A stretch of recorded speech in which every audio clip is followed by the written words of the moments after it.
Women's world cup में पाकिस्तान के खिलाफ आया टीम इंडिया के खिलाड़ियों का तूफान। भारतीय टीम ने रच दिया इतिहास। नमस्कार दोस्तों, स्वागत है आपका एक बार फिर हमारे चैनल में।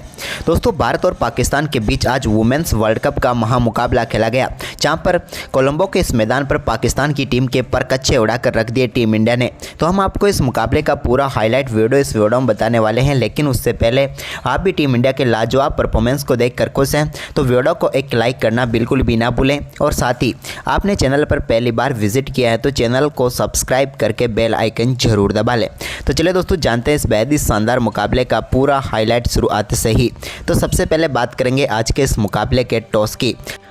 तो दोस्तों, आज के इस महामुकाबला कोलंबो के मैदान पर खेला गया, जहां पर सिक्का उछाला गया टीम इंडिया के कप्तान हरमनप्रीत कौर की तरफ से, लेकिन गिरा पाकिस्तान के कप्तान के पक्ष में। उन्होंने टॉस जीतकर भारतीय टीम को पहले बल्लेबाजी के लिए आमंत्रित किया।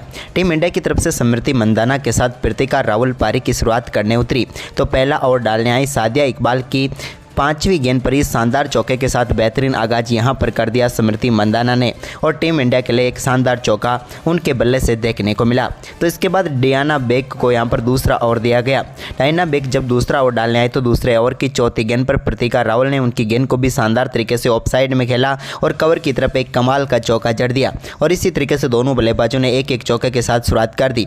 लेकिन इसी ओवर की 5वीं गेंद पर भी यहाँ पर डायना बेग की एक और गेंद को शानदार तरीके से प्रीतिका राहुल ने बाउंड्री लाइन के पार भेजा और दूसरा चौका इस ओवर का जड़ दिया। यानी कि बैक टू बैक 2 गेंदों पर 2 बेहतरीन चौके उनके बल्ले से देखने को मिले। इसके बाद ओवर की आखिरी गेंद पर भी उन्होंने शानदार परफॉर्मेंस जारी रखा और एक और शानदार चौका जड़ा, यानी कि चौकों की हैट्रिक भी पूरी कर डाली, और टीम इंडिया के लिए कमाल शुरुआती 2 ओवरों में ही हो गई, क्योंकि लगातार 3 चौके यहां पर आ चुके थे।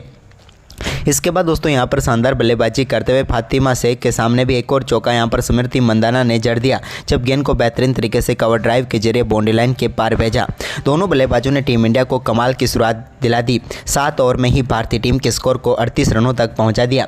लेकिन सब कुछ बेहतरीन चल रहा था, तभी 9वें ओवर की आखिरी गेंद पर फातिमा सना ने टीम इंडिया को पहला झटका दिया, जब उन्होंने स्मृति मंदाना को LBW आउट करके पेविलियन भेजा।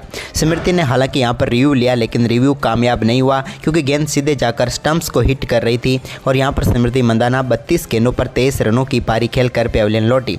उनके आउट होने के बाद हरलीन देओल क्रीज पर उतरी तो उन्होंने 10वें ओवर की तीसरी गेंद पर एक शानदार बैकफुट से कट शॉट खेला और गेंद को 4 रनों के लिए बैकवर्ड पॉइंट की तरफ बाउंड्री लाइन के पार भेज दिया।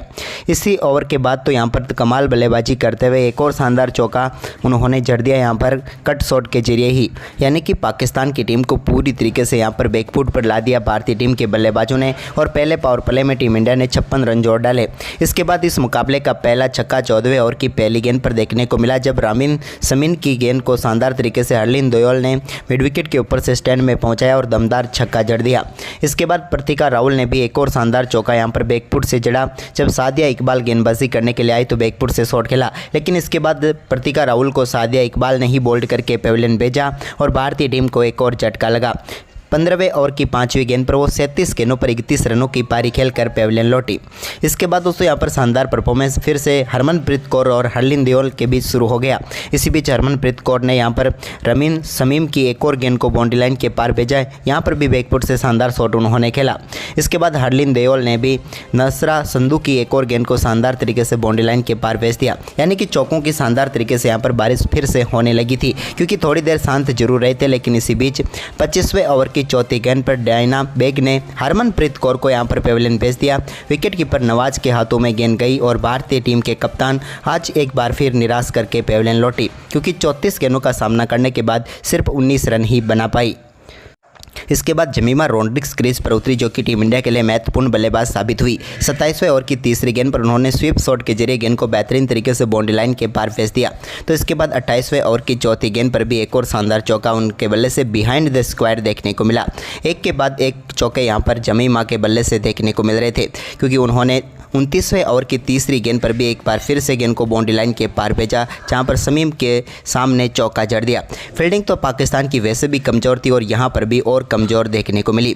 इसके बाद 31वें ओवर की चौथी गेंद पर हरलीन देओल ने भी एक और शानदार शॉट खेला और एक और शानदार चौका जड़ दिया। अब हरलीन देओल धीरे धीरे अपने अर्धशतक के करीब पहुँच रही थी, लेकिन तभी वो 34वें ओवर की पहली गेंद पर एक और बड़ा शॉट खेलने के लिए गई, लेकिन इस बार गेंद सीधे पहुँच गई नसरा संधू के हाथ में, जिन्होंने शानदार कैच पकड़ा और हरलीन देओल की पारी समाप्त हुई, जहां पर उन्होंने इस मुकाबले में 65 गेंदों का सामना करते हुए 46 रनों की पारी खेली।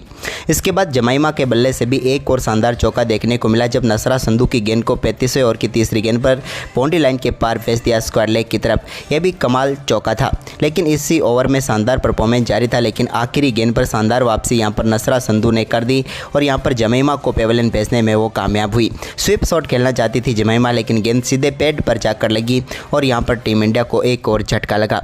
जमाइमा रोड्रिग्स 37 गेंदों पर 32 रनों की महत्वपूर्ण पारी खेलकर पेवेलियन लौटी। इसके बाद सादिया इकबाल यहां पर गेंदबाजी करने के लिए आई तो उनके सामने थी सनेह राणा, जिन्होंने शानदार शॉट खेला और गेंद को एक बार फिर से गैप में डाला और एक और चौका जड़ दिया। इसके बाद 43वें ओवर की 5वीं गेंद पर भी दीप्ति शर्मा के सामने भी शानदार गेंदबाजी यहां पर सादिया इकबाल ने की, लेकिन सनेह राणा का चौका एक बार फिर से उनके बल्ले से देखने को मिला। दीप्ति और सनेह राणा ने एक बार फिर से साझेदारी बनानी शुरू कर दी। ये साझेदारी पिछले मुकाबले की तरह ही महत्वपूर्ण साबित हुई। इसी दौरान एक और शानदार चौका यहां पर दीप्ति शर्मा ने भी जड़ दिया मिड विकेट की तरफ।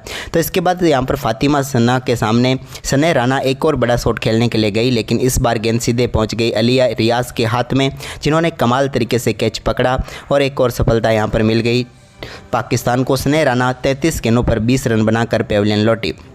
तो वहीं पर उनके पीछे 46वें ओवर की तीसरी गेंद पर दीप्ति शर्मा भी बड़ा शॉट खेलना चाह रही थी, लेकिन सीधे बल्ले का बाहरी किनारा लगा और गेंद पहुंच गई सिद्रा नवाज के हाथ में और उन्होंने शानदार कैच पकड़ा और एक और पारी यहां पर समाप्त हो गई। दीप्ति बढ़िया बल्लेबाजी कर रही थी, लेकिन आखिरकार 33 गेंदों पर 25 रनों की पारी खेलकर वो भी पेवेलियन लौटी। लेकिन अब गेम चेंजर पारी खेली यहां पर ऋचा घोष ने, जिन्होंने 47वें ओवर की चौथी गेंद पर एक बड़ा शॉट खेला और गेंद को पहुँचा दिया मिड विकेट बाउंड्री लाइन के ऊपर से स्टैंड में और जड़ दिया कमाल का छक्का। तो वहीं पर इसके बाद 48वें ओवर की दूसरी गेंद पर भी एक और शानदार शॉट उन्होंने खेला और गेंद को एक बार फिर से 4 रनों के लिए बाउंड्री लाइन के पार भेज दिया।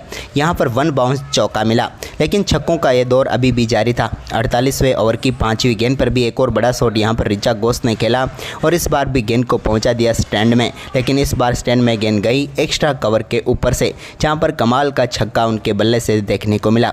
इसके बाद 49वें ओवर की दूसरी गेंद पर श्री रानी यहाँ पर आउट होकर पेवेलियन लौटी, जहाँ पर वो बड़ा शॉट खेलने की कोशिश कर रही थी, लेकिन गेंद सीधे पहुँच गई यहाँ पर नतालिया परवेज के हाथों में और यहाँ पर श्री आउट होकर पेवेलियन लौटी। उन्होंने 5 गेंदों का सामना किया और सिर्फ 1 ही रन बना पाई।